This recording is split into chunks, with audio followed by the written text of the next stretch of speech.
सिंधुदुर्ग मतदारसंघातनं नारायण राणे महायुतीचे उमेदवार असतील।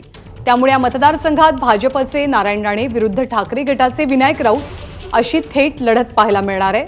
उद्या सकाळी 11 वाजता नारायण राणे आपला उमेदवारी अर्ज दाखल करतील। स्वतः नारायण राणे केंद्रीय मंत्री सध्या आपल्या सोबत आहेत।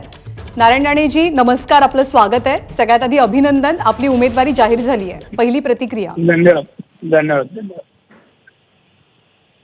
बराच विलंब झाला, त्यामुळे कार्यकर्त्यांमध्ये थोडासा संभ्रम होता, थोडी धाकधूक होती। आज अखेरीस उमेदवारी जाहीर झाल्यानंतर तुमची पहिली प्रतिक्रिया काय आहे? मला अपेक्षित होतं तेच घडलं। कार्यकर्त्यांना पण ठाम माहित होतं की दादांना उमेदवारी मिळणार आहे, त्यामुळे धाकधूक आमच्यामध्ये कोणामध्ये नव्हती।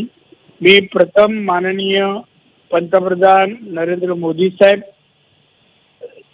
पक्षाचे राष्ट्रीय अध्यक्ष माननीय नड्डाजी, माननीय अमितजी शाह गृहमंत्री आणि सन्माननीय देवेंद्र फडणवीस साहेब यांचा अतिशय ऋणी आहे, आभारी आहे की त्यांनी मला भारतीय जनता पक्षाची उमेदवारी दिली।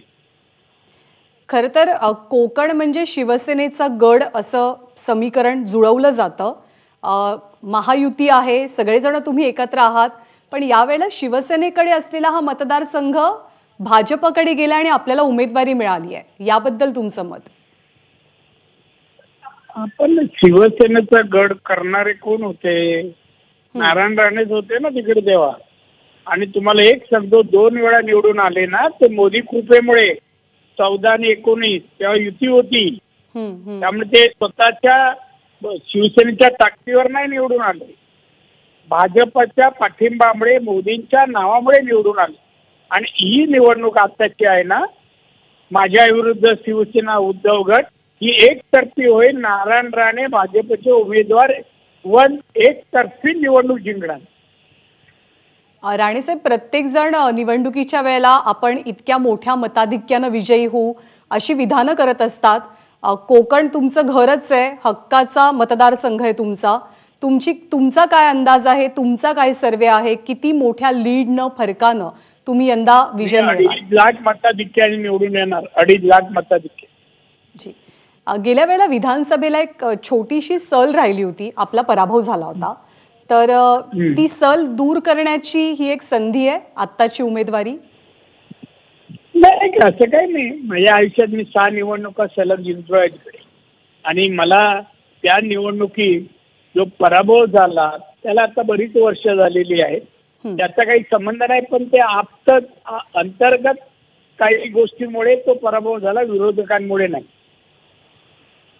आपल्या प्रचारासाठी मोदींची सभा कोकणात नियोजित आहे, म्हणजे अमित शहा तर एक सभा घेणारच आहेत, पण आगामी काळात मोदीजी दिसतील कोकणामध्ये राणेंच्या प्रचारासाठी?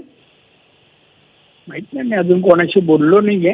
मी आमच्या नेत्यांशी बोलेन आणि नंतर मी सांगेन ठरलं तर। आभार आपले, आणि पुन्हा एकदा अभिनंदन, शुभेच्छा निवडणुकीसाठी। धन्यवाद। तर नारायण राणेंना उमेदवारी जाहीर झालेली आहे, महायुतीचे भाजपचे उमेदवार असतील। पण राज्यातला हा आणखी एक मतदारसंघ असा आहे की जिथे शिवसेनेची जागा असताना किंवा शिवसेनेचे विद्यमान खासदार असताना ती जागा भाजपला गेलेली आहे। 2.5 लाख मताधिक्यानं आपण विजयी होऊ, निवडून येऊ